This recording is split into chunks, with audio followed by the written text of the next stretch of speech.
Chapter 1.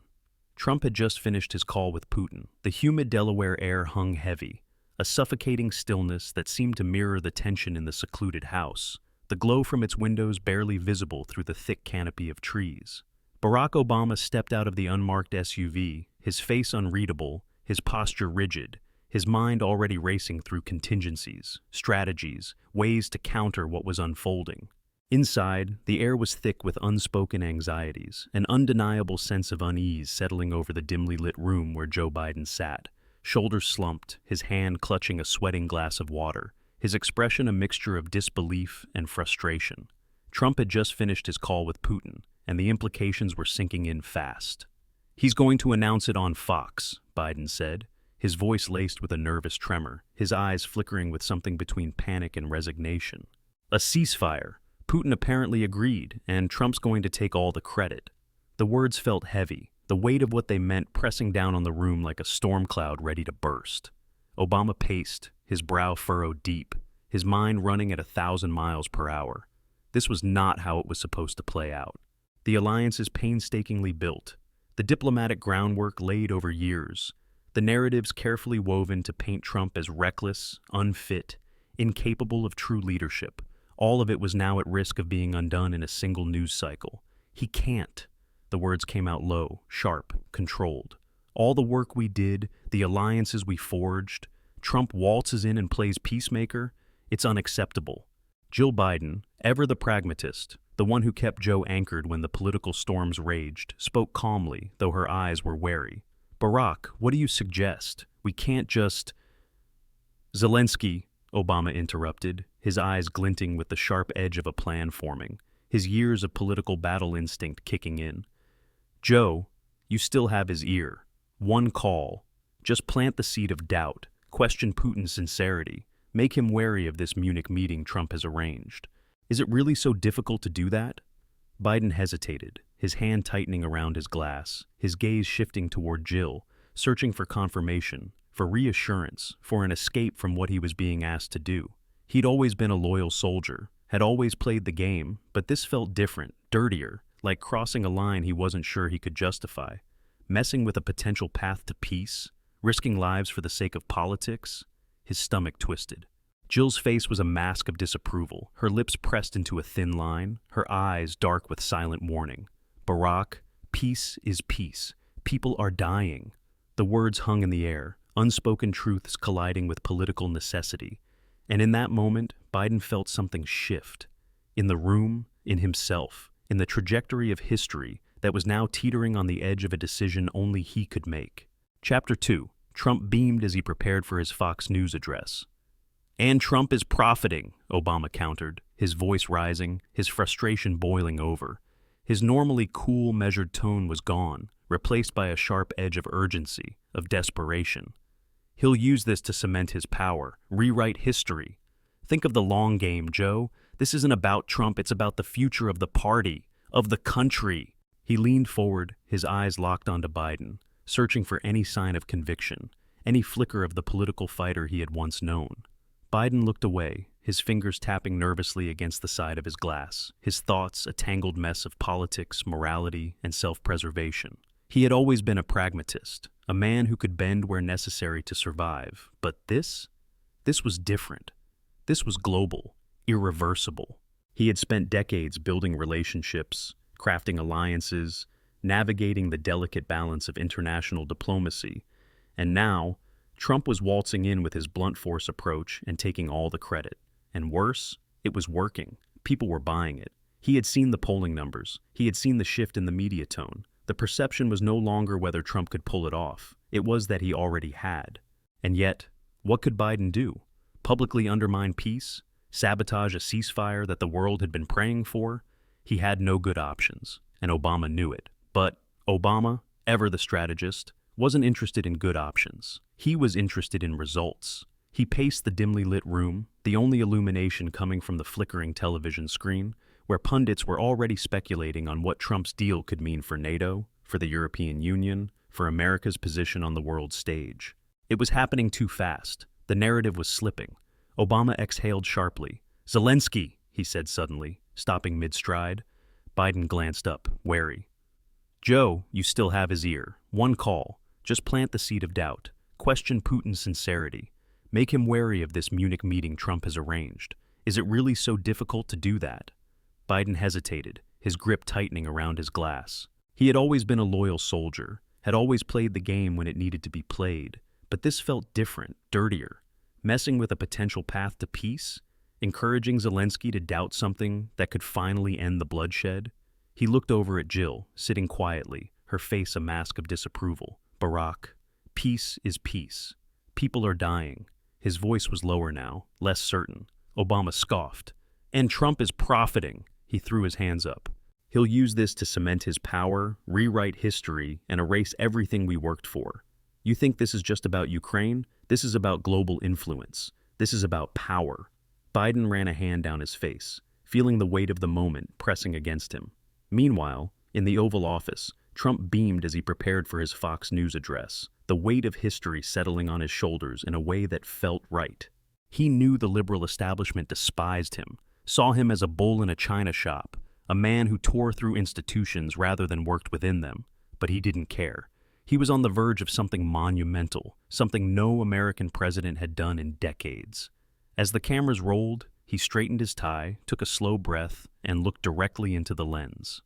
America, tonight I have some truly fantastic news, he announced, his voice steady, his presence commanding. Behind him, the flags of the United States stood tall, a perfectly curated patriotic backdrop. I just spoke with President Putin. He has agreed to a ceasefire in Ukraine, and I quote his exact words. President Trump, for the sake of peace, for the sake of the suffering people, I agree to halt the fighting. He let the words settle, let the weight of them hang in the air. We will be meeting in Munich to solidify this agreement. This is a great day for America and a great day for the world. And the impact was immediate. The nation erupted, some in celebration, others in outrage. But no matter the side, the reality was clear.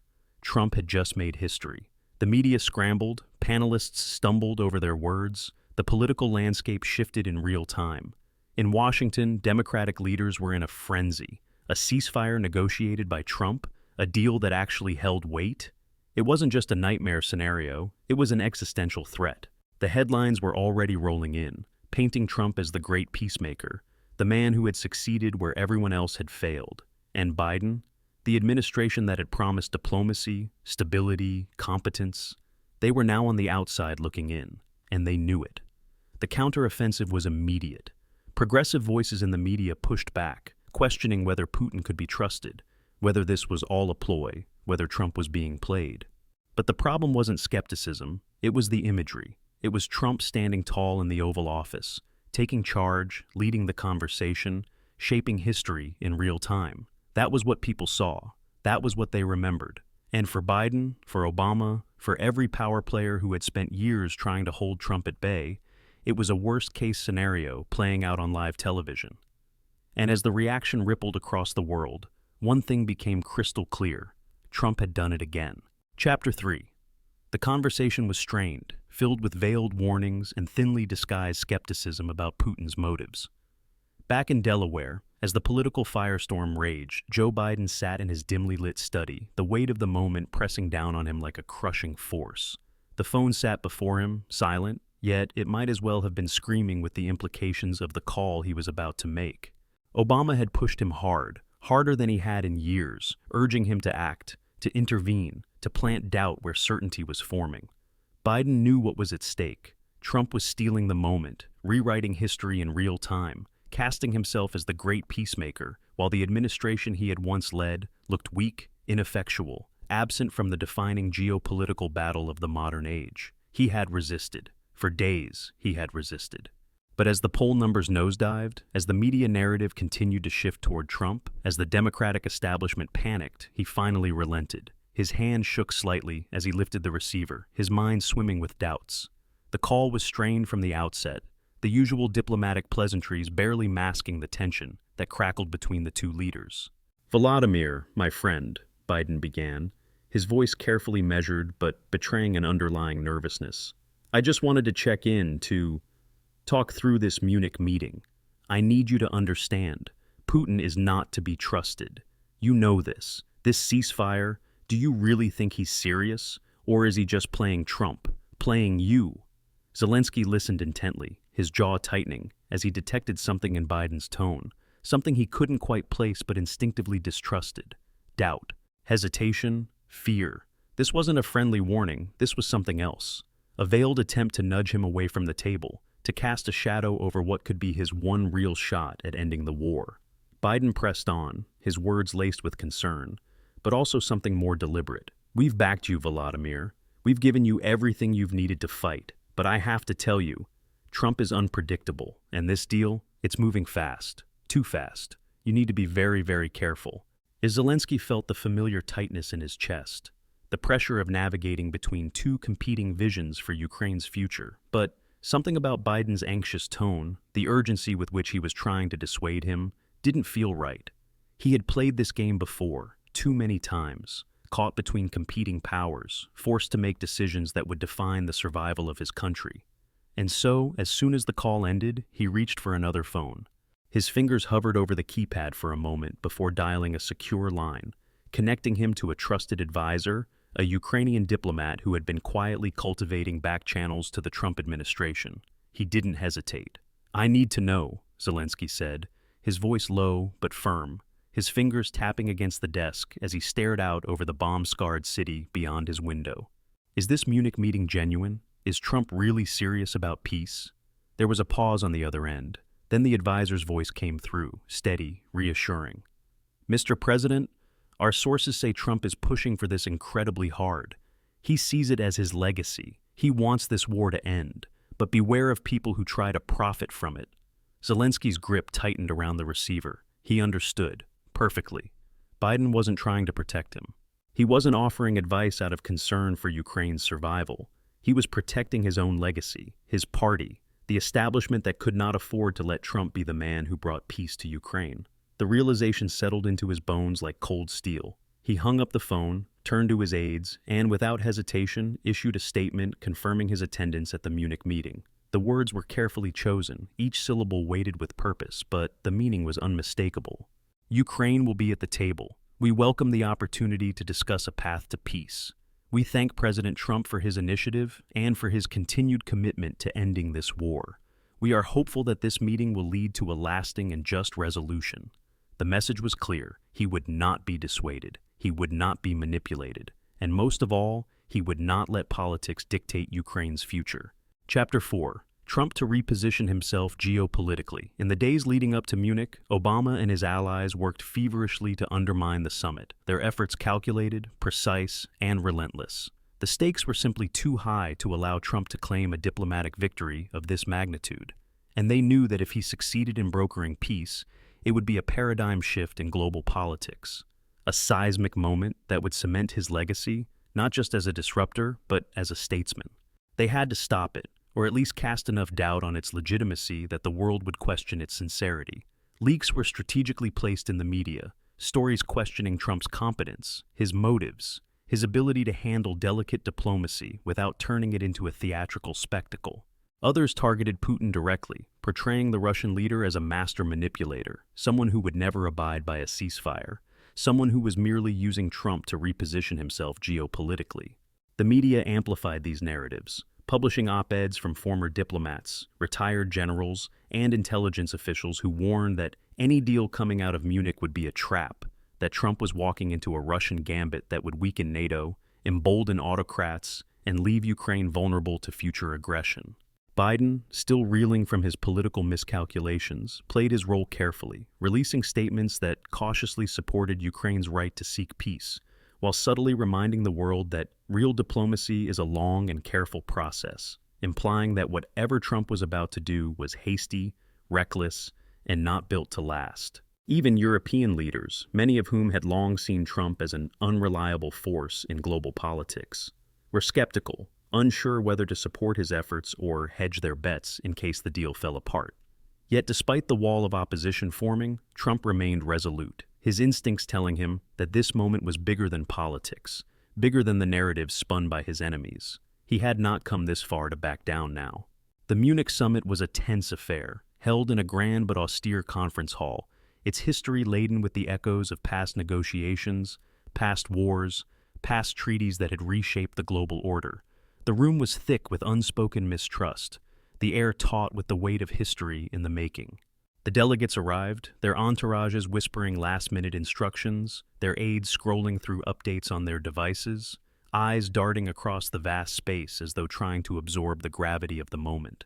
Putin entered with his usual air of quiet calculation, his movements precise, his face unreadable. He had played the game of geopolitics for decades, had stared down presidents, chancellors, prime ministers, had tested the limits of Western resolve time and time again. And yet, today felt different. Trump was not like the others. He did not come with carefully rehearsed diplomatic phrasing or with the cautious, hedging language of traditional statesmanship. He came as a deal-maker, as a man who had built an empire by knowing when to push, when to pull, and when to force his opponent's hand. Putin, for all his experience, knew that this was a man he could not predict in the same way he had read others. Zelensky arrived next, his face a mask of exhaustion and determination. He had lived the war, had breathed the fire and ash of Russian aggression, had seen his cities bombed, his people slaughtered, had stood against a force far greater than his own and refused to kneel. And now he was here, standing before the two men whose decisions would shape the future of his country, his people, his legacy. He did not trust Putin, and he did not fully trust Trump, but he knew that if there was a chance, any chance, to end the war and still preserve Ukraine's dignity, he had to take it. His advisors had warned him against coming, whispering of betrayals and power plays, of traps disguised as treaties. But Zelensky had learned long ago that war was not just fought on battlefields. It was fought in rooms like this, across tables where history was decided. Trump, standing between the two leaders, exuded confidence. He knew the cameras were rolling, that millions were watching, that his every move, every word, would be scrutinized, dissected, immortalized. But he did not care about appearances. He cared about winning, and winning meant sealing this deal. He wasted no time on pleasantries. "Gentlemen, let's get this done," he said, his voice cutting through the tension like a blade. He had no interest in the traditional back and forth, the diplomatic dance that had stalled countless negotiations before. He wanted results. Putin, surprisingly straightforward, reiterated his commitment to the ceasefire, outlining his security concerns, his demands, his red lines. Zelensky, wary but hopeful, countered with his own terms: troop withdrawals, territorial integrity, ironclad guarantees that Ukraine would not be left vulnerable in the aftermath. The discussion was not easy. It was brutal at times, a battle of wills, of hard stares and sharp words, of maps being drawn and redrawn, of negotiations teetering on the brink of collapse before being pulled back again. But Trump thrived in this space. He leaned on both men, reminding them of the human cost of the conflict, of the blood that had been spilled, of the devastation that would only grow if they failed to reach an agreement. He did not appeal to their morality. He appealed to their interests, to the legacies they wished to leave behind, to the futures they wished to shape. He spoke not in the language of politicians, but in the language of power, of deals, of consequences. In the end, after hours of grueling negotiations, after tempers flared and cooled, after every demand and counter-demand had been weighed, they signed a comprehensive peace accord. The world watched in disbelief as Trump, Putin, and Zelensky shook hands, a symbol of hope amidst years of bloodshed, a moment that no one had predicted, that many had actively worked to prevent, yet was now unfolding before their very eyes. The cameras flashed, the pen scraped against the parchment, and history was made. In Washington, the reaction was immediate. The media scrambled to keep up, their pre-written narratives crumbling under the weight of reality. Democrats were in disarray, unsure of how to spin the moment, how to counteract the image of Trump as the architect of peace. Progressive voices decried the deal as appeasement, while moderates hesitated, unwilling to denounce an agreement that had ended a war. Biden, still reeling from the fallout of his failed attempts to dissuade Zelensky, could only watch as the world moved on without him. Obama, watching from afar, knew the implications better than anyone. This wasn't just a diplomatic victory, it was a political earthquake. Trump had not just brokered peace, he had redefined the global order, reasserted American dominance, and solidified his legacy in a way that no opponent could undo. As Trump stepped away from the table, he knew what he had just accomplished. He had done what every so-called expert, every foreign policy veteran, every entrenched bureaucrat had said was impossible. He had ended the war. He had proven that strength, not hesitation, was the currency of diplomacy. And as he walked out of the conference hall, flanked by his aides, he allowed himself the smallest smirk. This wasn't just a victory. It was history. And it was his. Chapter 5. Obama watched the news coverage with a grim expression. Back in Washington, Barack Obama sat in silence, his eyes fixed on the news coverage, the images of Trump shaking hands with Putin and Zelensky replaying in an endless, damning loop. The news anchors struggled to keep up, their carefully crafted narratives shattering in real time, forced to acknowledge what had once seemed impossible. Trump had not only achieved peace, but had done so in a way that left no room for spin, no angle for the establishment to reclaim control of the story. The headlines were brutal. Trump brokers historic peace deal, Biden admin sidelined as Trump ends Ukraine war. A diplomatic coup, how Trump did what no one else could. Every major network, even the ones that had spent years undermining him, had no choice but to report on the moment for what it was. A political earthquake that had reshaped global power dynamics and left the Washington elite scrambling for footing. Obama exhaled sharply, his jaw tightening, as the weight of what had just transpired settled in his mind. His plan, the carefully orchestrated media leaks, the quiet pressures placed on Zelensky, the whispers of doubt meant to derail the summit, had backfired spectacularly. Not only had Trump succeeded, but in doing so, he had exposed the very forces that had worked against him. The cynicism, the self-serving ambition of a political class more interested in preserving its own power than in ending a war that had cost thousands of lives. And the public saw it. The polling data rolling in was stunning. Independents, war-weary moderates, even traditionally Democratic voters, were shifting in real time, their exhaustion with endless conflict manifesting in a surge of support for Trump's decisive action. The American people, tired of war, tired of political games, cheered Trump's success. The moment was undeniable, a testament to the fact that results, not rhetoric, would always win in the end. Meanwhile, in the White House, Trump basked in the glow of international acclaim, his presence dominating every screen, his words dissected by analysts who, for once, were forced to admit that his instincts had been right. He had not only delivered on his promise to bring an end to the conflict, but he had done so in a way that had exposed the weaknesses of his detractors, leaving them scrambling, their credibility in tatters. But more than that, he had proven what he had always believed, that the establishment, the career politicians, the so-called experts, had never been interested in true leadership, in real solutions. They had prioritized political gain over the lives of ordinary people, cynicism over statesmanship.